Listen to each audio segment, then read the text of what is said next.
Senhoras e senhores acadêmicos, minhas senhoras, meus senhores, tenho o prazer de apresentar Merval Pereira aos poucos aqui presentes que não sejam leitores assíduos da página 4 do Globo. Ele vai falar hoje sobre... Qual é o título, Merval? O futuro midiático ou virtual.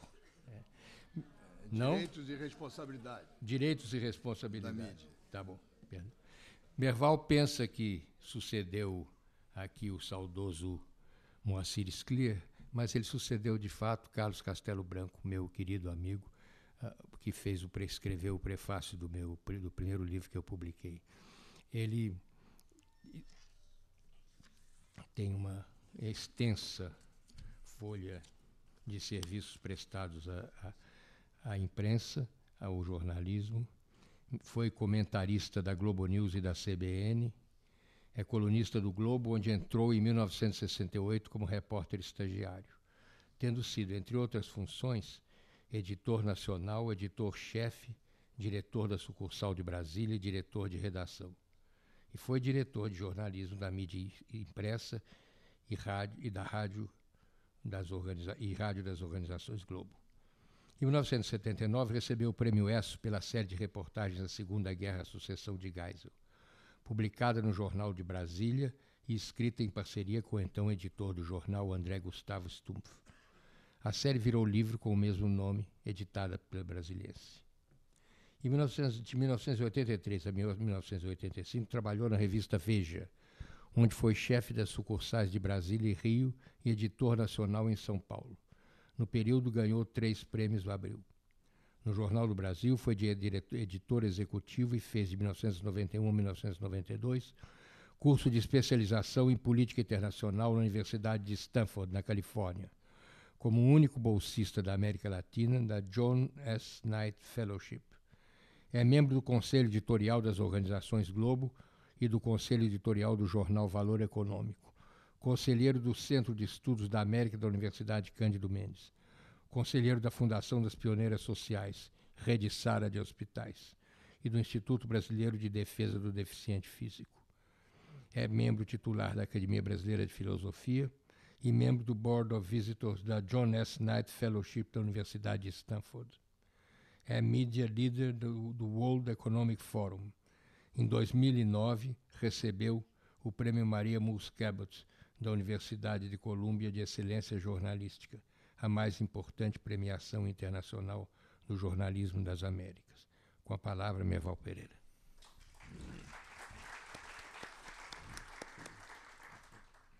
Bom, boa tarde a todos. Muito obrigado a Afonso Arinos pela apresentação tão generosa. Eu estou chegando da China e não, o fuso horário não me prejudicou muito, não. Mas o que eu estou querendo dizer é que eu, na China, fiz uma palestra sobre imprensa também. E esse momento é um momento muito bom, muito importante para a gente falar sobre imprensa no Brasil. Porque, mais uma vez, há uma disputa política em torno da tentativa de controle dos meios de comunicação no Brasil. Eu, na China, era um ambiente acadêmico, na Academia de Ciências Sociais de Xangai, então deu para falar sobre a imprensa na América Latina e as tentativas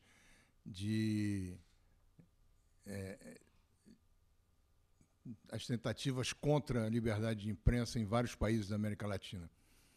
Era uma situação interessante porque falar sobre liberdade de imprensa num país que é uma ditadura, tem uma ditadura e que não tem um órgão de imprensa que não seja estatal, é um paradoxo. Mas na academia a discussão é muito aberta e houve até quem me perguntasse sobre o que eu achava da censura à imprensa na China.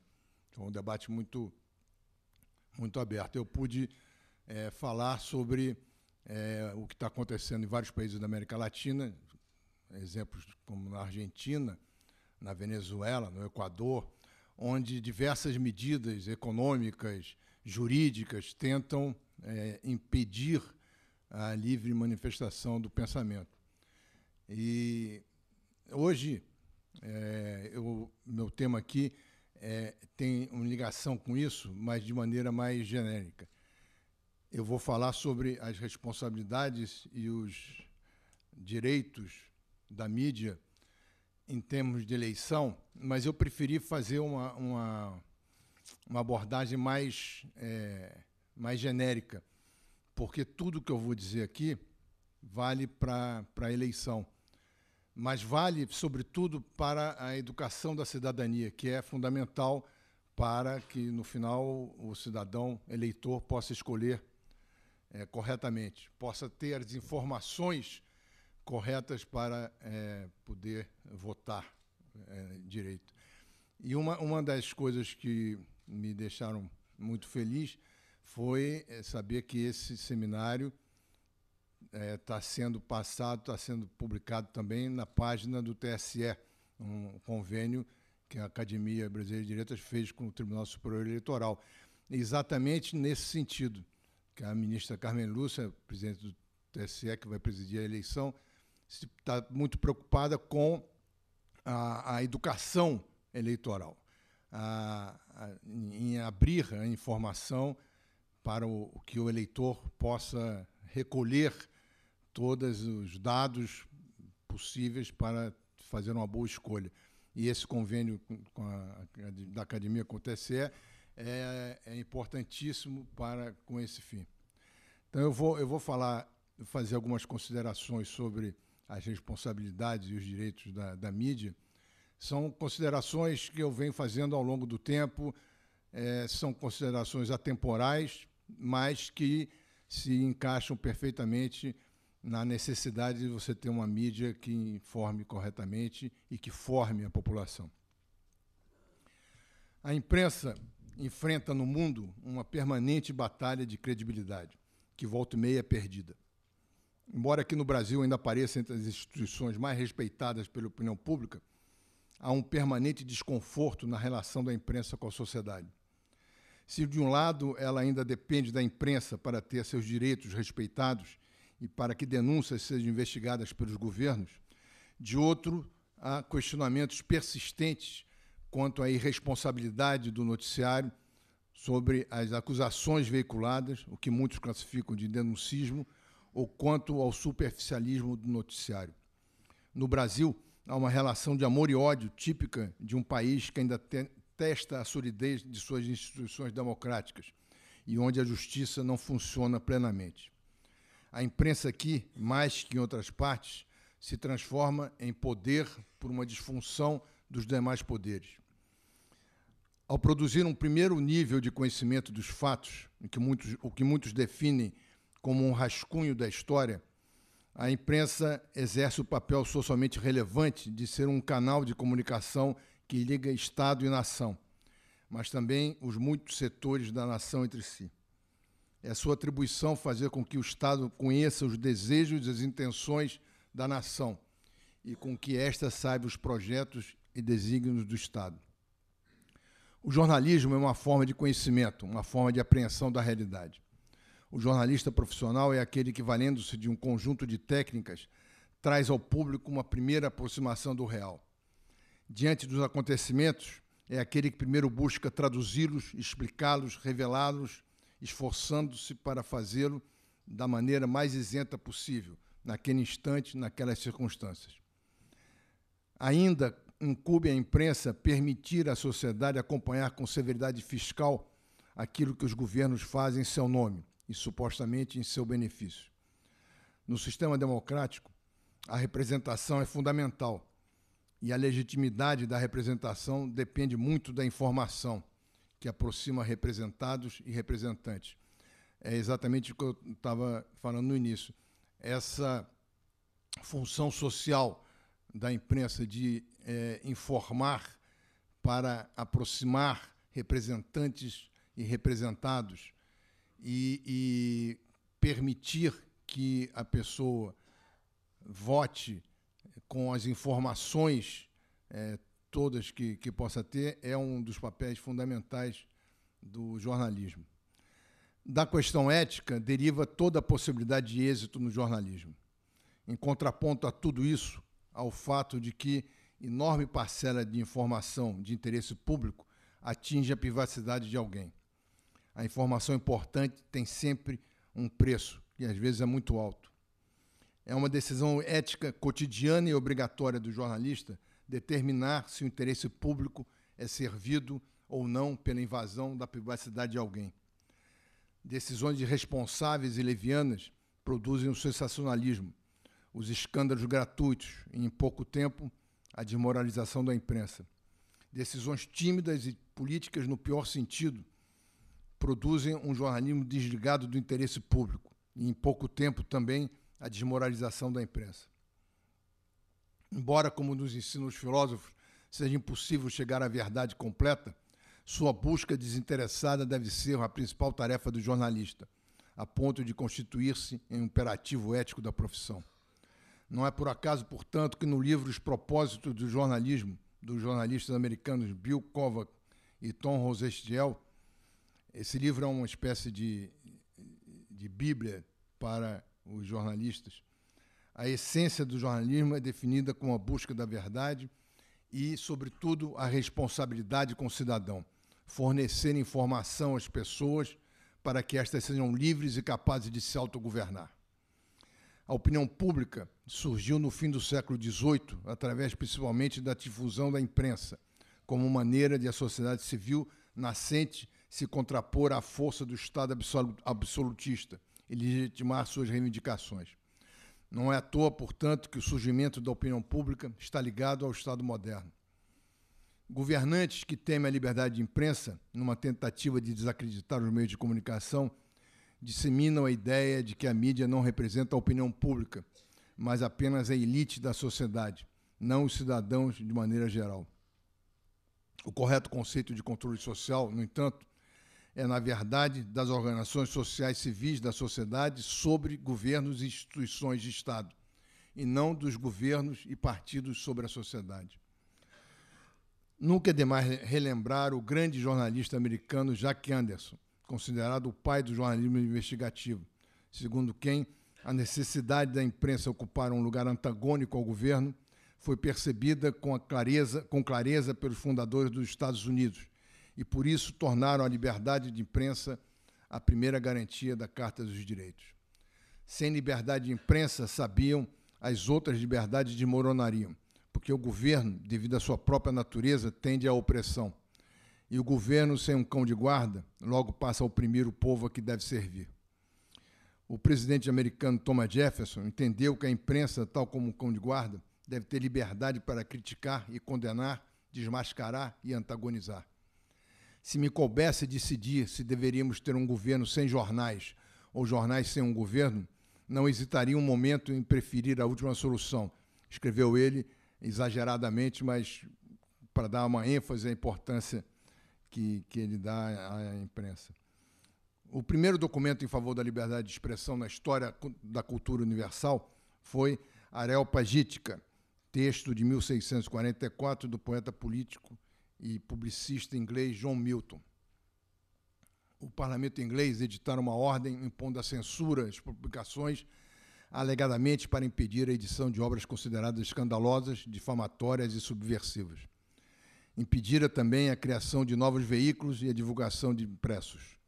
Milton deu ao seu trabalho o nome de Areopagítica, em referência ao tribunal ateniense. Inicia-se com uma citação de Eurípides. Há verdadeira liberdade quando homens nascidos livres, entendo de esclarecer o público, podem falar livremente.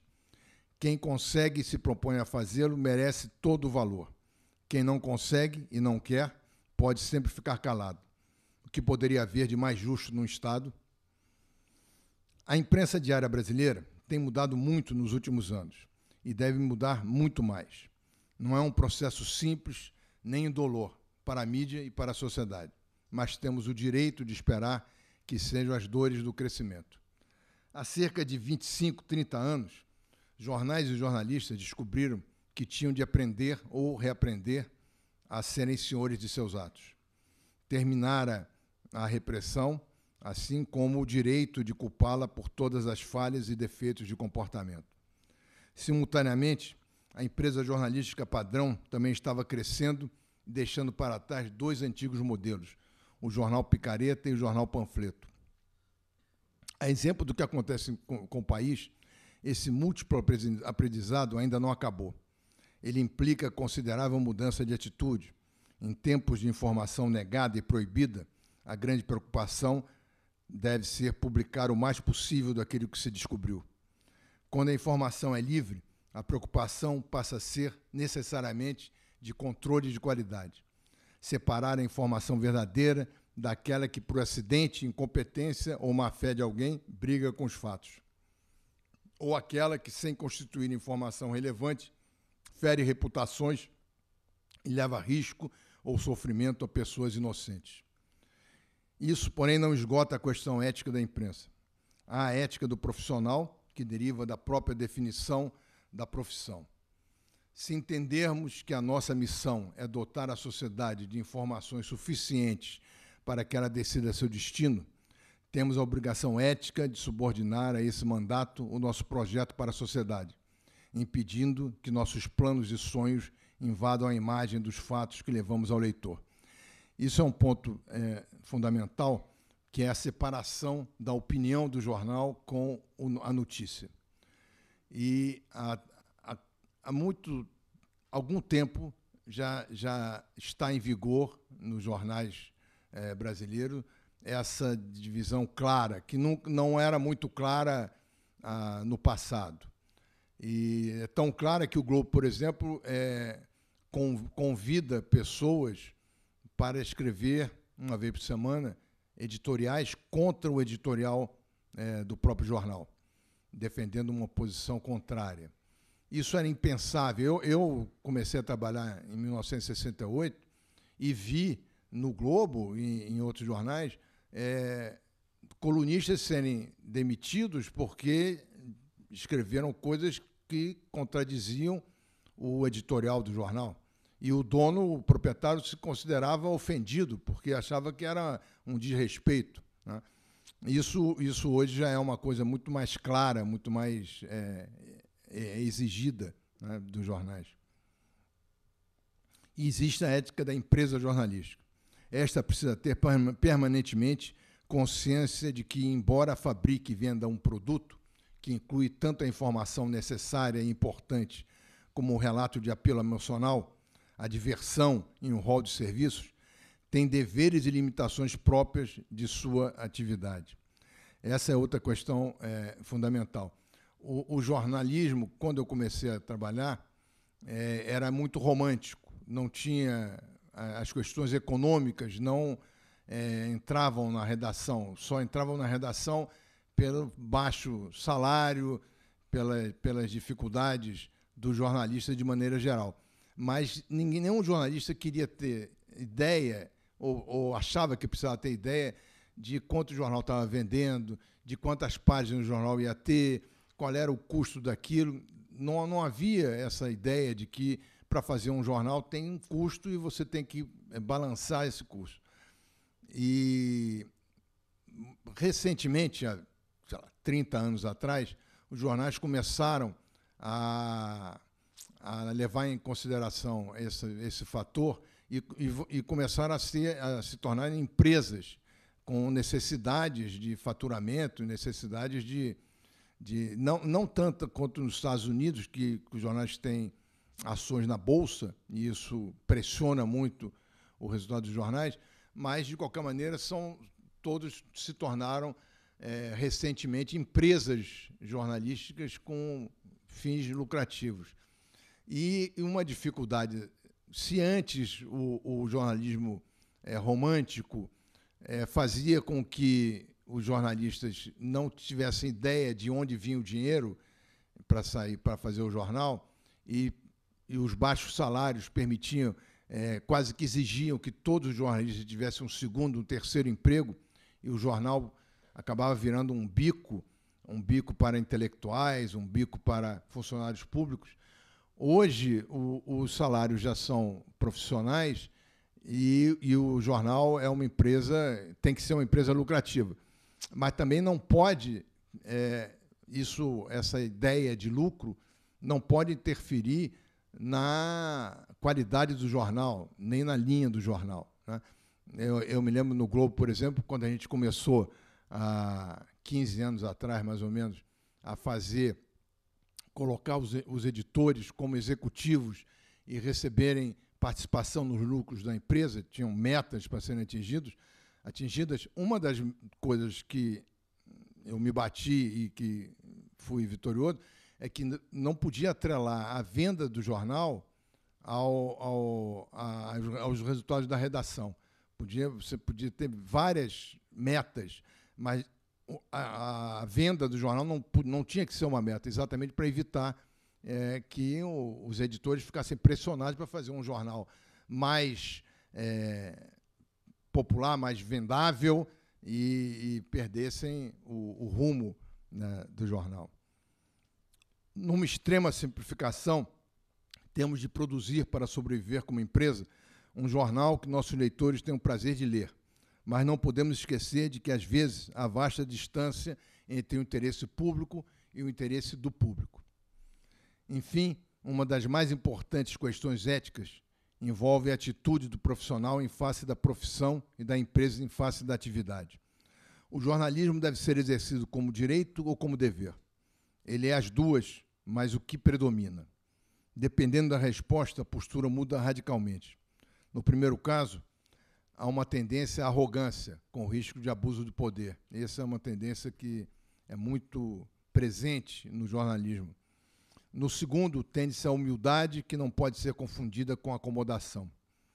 Também vale pôr na mesa de discussão um fenômeno que muitos chamam de febre denunciatória, uma generalizada tendência para supervalorizar denúncias e acusações de toda sorte. O jornalismo de denúncia, que produz impacto e é fácil de fazer, estaria ocupando, segundo queixas frequentes, o lugar do jornalismo de investigação, infinitamente mais trabalhoso, porque exige extremo cuidado na apuração dos fatos e critérios rigorosos de avaliação sobre o que se publica. Em parte, as queixas são procedentes, em parte, ajudam aqueles que têm medo do fiscal. A minha convicção é de que cada vez maior é a consciência da chamada grande imprensa de que o denuncismo é uma deturpação e um inimigo dos nossos próprios interesses profissionais e empresariais. Dependendo de como resolvem seus dilemas éticos, jornal e jornalista perdem ou ganham prestígio e credibilidade. Os consumidores brasileiros a cada dia sabem melhor como defender seus interesses e acabam abandonando o veículo de comunicação que não lhes prestar os serviços que esperam dele. Essa atitude do leitor, melhor do que qualquer instrumento legal, faz com que no jornalismo moderno os abusos contra a reputação de pessoas, independentemente de serem as mais altas autoridades ou os mais humildes cidadãos, tenham que ser crescentemente a exceção e não a norma. É assim em países como os Estados Unidos, a Europa, e na Europa especificamente está começando a ser na Inglaterra dos tabloides espetaculosos. O Código Penal e o Código Civil têm espaço e escopo para punir todas as formas de calúnia, difamação e injúria, assim como para garantir a indenização dos danos morais causados por leviandade ou dolo. A gravidade do que aconteceu no News of the World, na Inglaterra, com escutas ilegais e chantagens, liga perigosamente a prática de crimes comuns ao jornalismo, o que é inaceitável e põe em risco a própria essência da liberdade de expressão. O jornalismo, instrumento da democracia, não pode se transformar em atividade criminosa. É uma decisão ética, cotidiana e obrigatória do jornalista determinar se o interesse público é servido ou não pela invasão de privacidade de alguém. Vejo a imprensa brasileira, como o Brasil, avançando, mesmo que aos trancos e barrancos, na direção de dias melhores. No mundo inteiro, os jornais começaram panfletários e os brasileiros não foram exceção à regra. E só muito recentemente, mais acentuadamente no eixo Rio-São Paulo, começaram a se profissionalizar e a dar mais atenção a questões éticas da informação. A ética da informação não era um problema do jornalismo até muito recentemente. era um problema pessoal. Se o jornalista era um jornalista, uma pessoa séria, com valores, ele usava isso no jornalismo, mas não havia no jornal um pensamento que fosse passado para os jornalistas. E mesmo muitas vezes você tinha há exemplos de jornalismo fantasioso, jornalismo muito criativo, que hoje em dia não tem mais lugar. Eu peguei ainda no Globo um tempo desse. Tinha um jornalista de polícia que inventou um dia que existia... Estava uma época em que a polícia estava perseguindo muito os baloeiros. Então, ele inventou que tinha um grupo no subúrbio fazendo o maior balão de todos os tempos, o King of the Kings. E ele escrevia diariamente sobre o balão. Escrevia todo dia, contava história e tal. E o balão não aparecia, ninguém sabia onde estava o balão. Aí um dia, depois de tanto tempo, chegaram para ele e disseram, tem que aparecer esse balão, porque senão vai ficar uma coisa... Aí pegou fogo o balão. Pegou fogo e sumiu, acabou a notícia do balão. Mas isso tem histórias anteriores. O Diário Carioca teve o caso famoso do Gavião da Mesbla, que passou dias e dias sendo perseguido, comia os pombos, fazia ali no passeio público, e não existia gavião nenhum. Era assim, a imprensa brasileira tinha esse tipo de coisa. A maior influência hoje na imprensa brasileira continua sendo a da cultura anglo-saxônica, e atribui-se a essa influência, especialmente da imprensa dos Estados Unidos, distorções da ética jornalística, especialmente a glamorização da notícia, a busca do espetáculo para atrair os leitores. Mas é de lá também que vêm as novas tecnologias que revolucionam o mundo da comunicação. Como todos os jornalistas no mundo, nós, na América Latina, enfrentamos os novos desafios do mundo multimídia. Para o professor Rosenthal Calmon Alves, da Universidade do Texas, é um jornalista, a Ana Maria conheceu ele no Jornal do Brasil. Ele hoje é um dos principais especialistas em novas mídias. Ele diz que estamos no meio de uma revolução que só pode ser comparada na história das comunicações com a invenção da imprensa por Gutenberg, em 1495. Ele não está se referindo apenas à internet, mas à revolução digital que está transformando profundamente o mundo em que vivemos. Não é uma simples evolução tecnológica que dá seguimento às evoluções do século passado. É muito mais do que isso. É uma ruptura de paradigmas. A revolução digital tem como impacto mais importante a repartição de poder dos meios de comunicação de massa com os indivíduos. A sociedade civil global que está se formando, segundo a definição do sociólogo Manuel Castells, tem agora os meios tecnológicos para existir independentemente das instituições políticas e do sistema de comunicação de massa. Essa nova maneira de encarar o mundo em que vivemos, tentando preencher o que Castells define como vazio de representação, a fim de legitimar a ação política, é o que faz surgir mobilizações espontâneas, usando sistemas autônomos de comunicação. Segundo Castells, a crise de governança está relacionada com uma crise fundamental de legitimidade política, caracterizada pelo distanciamento crescente de cidadãos e seus representantes. Mas Castells adverte, citando o pensador italiano Antonio Gramsci, a sociedade civil é o espaço intermediário entre o Estado e os cidadãos, no qual as instituições do Estado e as organizações populares podem interagir, trocar e negociar interesses e valores, em uma forma de co-governança. A sociedade civil, portanto, não seria contra o Estado, mas um canal para a transformação do Estado, a partir da pressão organizada da sociedade, sem limitar o processo democrático representativo a eleições e a política formal. Há, inclusive, uma tendência, uma ideia de que, no futuro, com a tamanha facilidade de conexão tecnológica, vai ser mais fácil convencer as pessoas, as sociedades, a utilizar a democracia direta.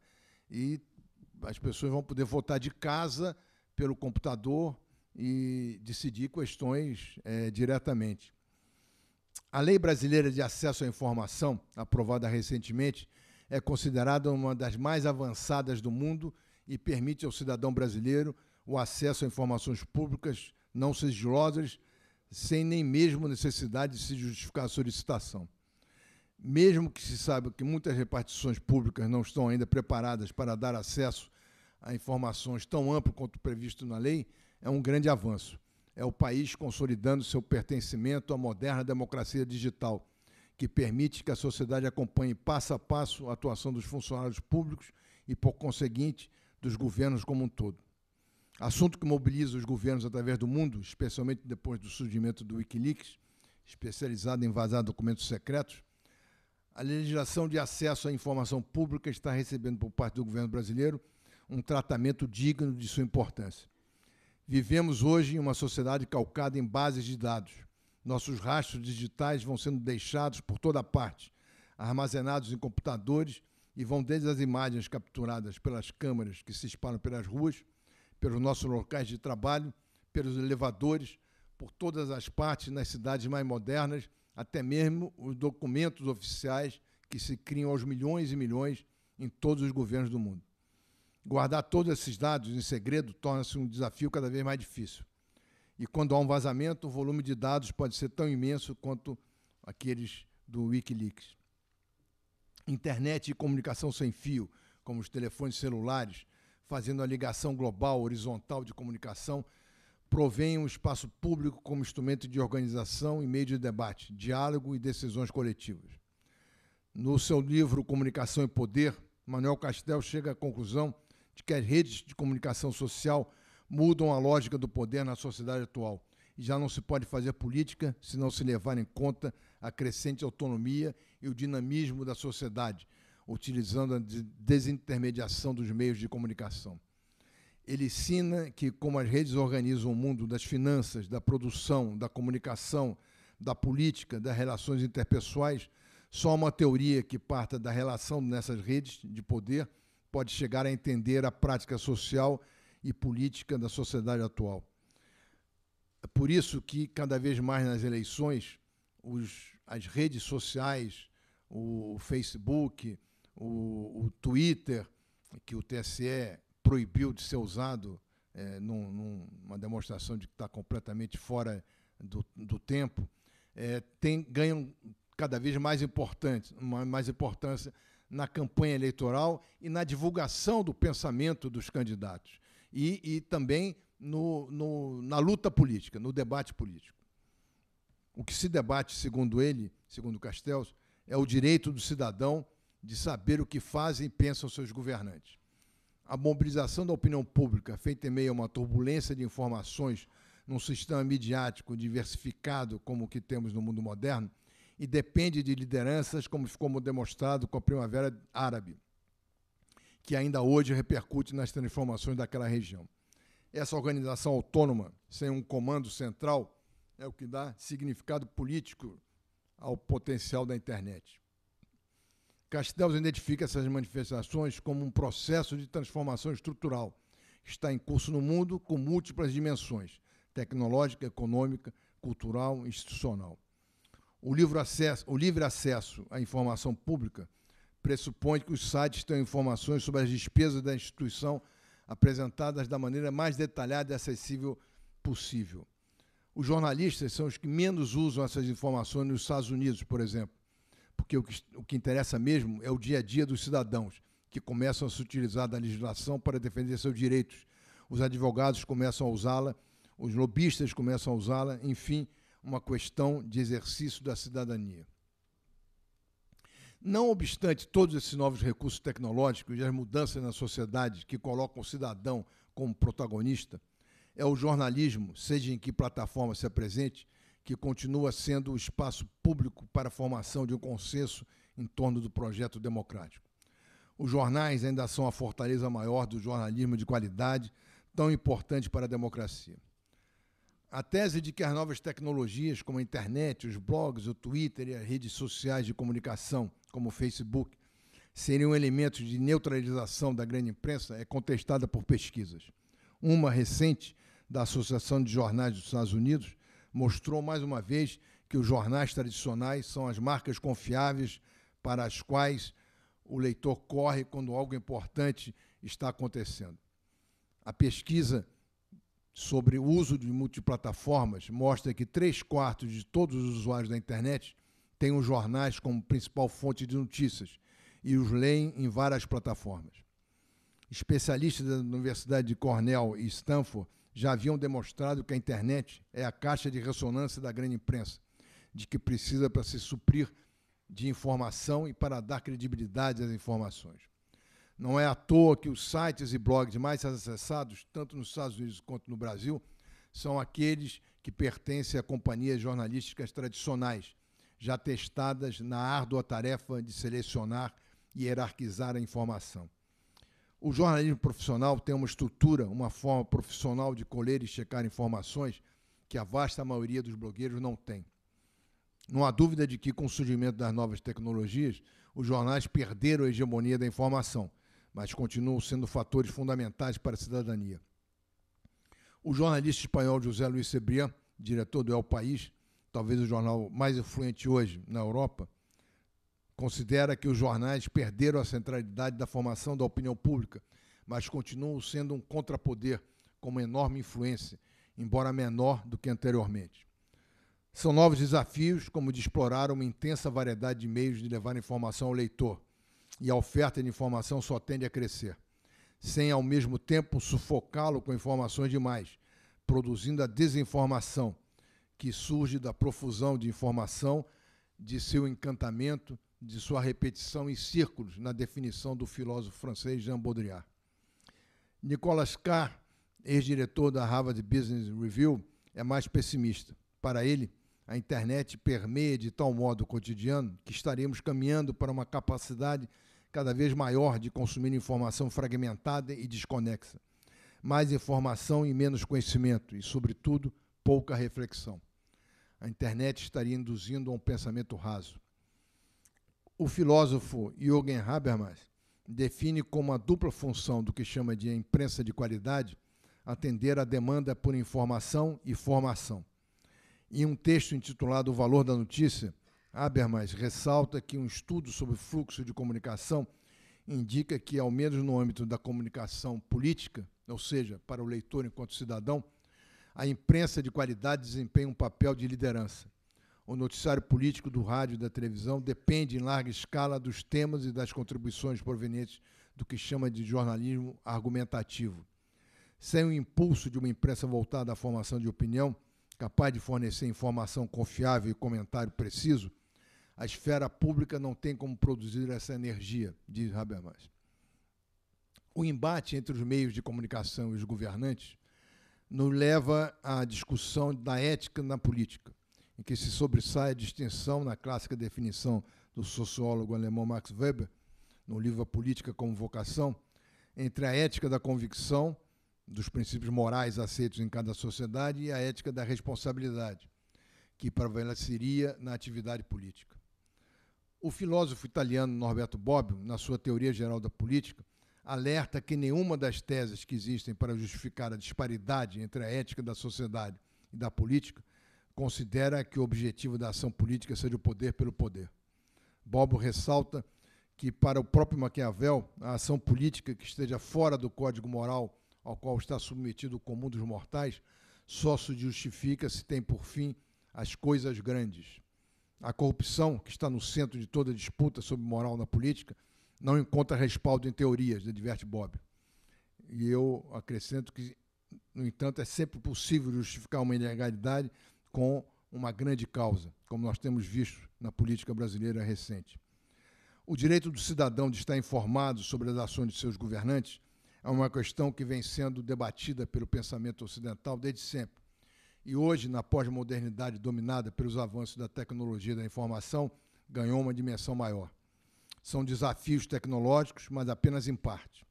No que realmente faz diferença, vencê-los depende de uma correta definição do que seja o jornalismo e de nossa própria capacidade de exercê-lo com orgulhosa humildade. A busca permanente da verdade e a defesa das liberdades de pensamento, de expressão e demais formas de exercício da liberdade, incentivando o debate das ideias, dos valores, da democracia e do Estado de Direito, devem ser as suas funções básicas. Muito obrigado.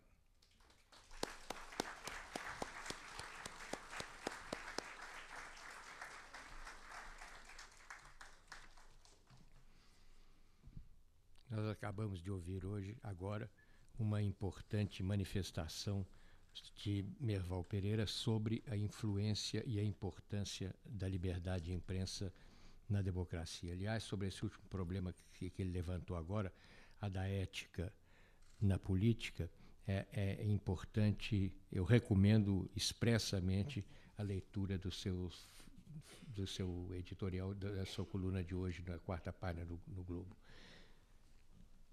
A democracia, chama-se Fatos e Versões, a sua coluna de hoje.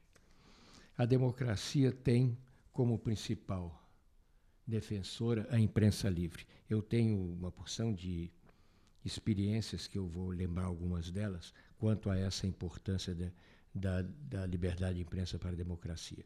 Mas outro dia aqui, o Sérgio Abranches falou sobre o presidencialismo de coalizão. Ele lembrou que no Brasil o presidencialismo de coalizão está transformando os ministérios em uma espécie de porteira fechada, de porteira privada dos partidos que ocupam.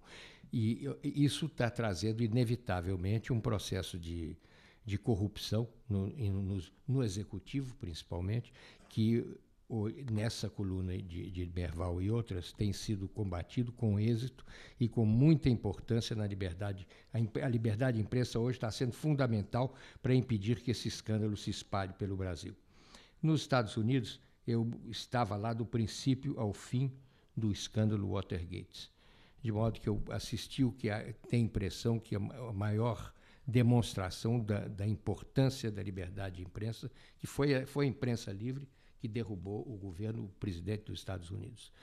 Eu me lembro, era Bob Woodward, Carl Bernstein, e no Washington Post, eu acordava de manhã cedinho e abria o Washington Post estava na porta lá para ver o que o Garganta Profunda, o Deep Throat, tinha contado para eles. O Deep Throat, o Garganta Profundo, era um vice-diretor frustrado da CIA que queria ser diretor e não deixava.